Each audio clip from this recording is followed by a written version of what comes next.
આગળ વાત કરીએ બનાસકાંઠાના પાલનપુર ખાતે મહાસંમેલન પાટીદાર સમાજનું યોજાયું હતું। વિશ્વ ઉમિયાધામના અનેક લોકો પણ હાજર રહ્યા હતા। જો કે રાષ્ટ્રીય ચેતના અભિયાન અંતર્ગત પાટીદાર મહાસંમેલન યોજાયું હતું। દ્રશ્યો પર ટીવી સ્ક્રીન પર આપ જોઈ રહ્યા છો। આરોગ્ય મંત્રી ઋષિકેશ પટેલની અધ્યક્ષતામાં આ મહાસંમેલન યોજાયું હતું। જો કે બનાસકાંઠાના પાલનપુર ખાતે પાટીદાર મહાસંમેલનનું આયોજન થયું હતું।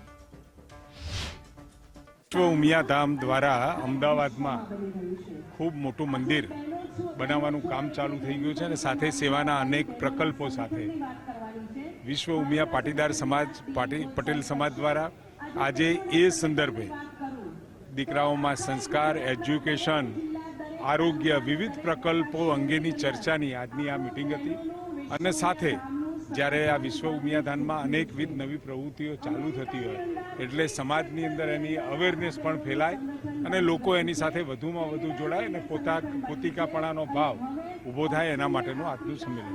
મંદિર એક આસ્થાનું પ્રતીક છે, પણ આસ્થાની સાથે સાથે કેટલાક પ્રોજેક્ટો હાથ પર લેવા જોઈએ। સરકાર એટલે બધે પહોંચી ના વળે, તો એના માટે હેલ્થ, એજ્યુકેશન, બીજા દાખલા તરીકે કોઈને દાન, કોઈની જરૂરિયાતવાળી ફેમિલીને ઉપયોગમાં આવી શકાય એ નવા એજ્યુકેશનના અંદર IELTSથી ઇમિગ્રેશન માટે જે કામ કરી શકાય એ બધું, અને વિશ્વ સ્તરે જુદા જુદા સંગઠનો બનાવ્યા છે। દાખલા કે વિશ્વ ઉમિયા ફાઉન્ડેશને કેનેડા, UK, US કે જ્યારે કોઈ પણ પાટીદારને કે કોઈ બીજા સમાજને જરૂર પડે તો અમે ખડા પગે ઊભા રહીએ છીએ અને એ લોકોને મદદ પણ કરીએ છીએ।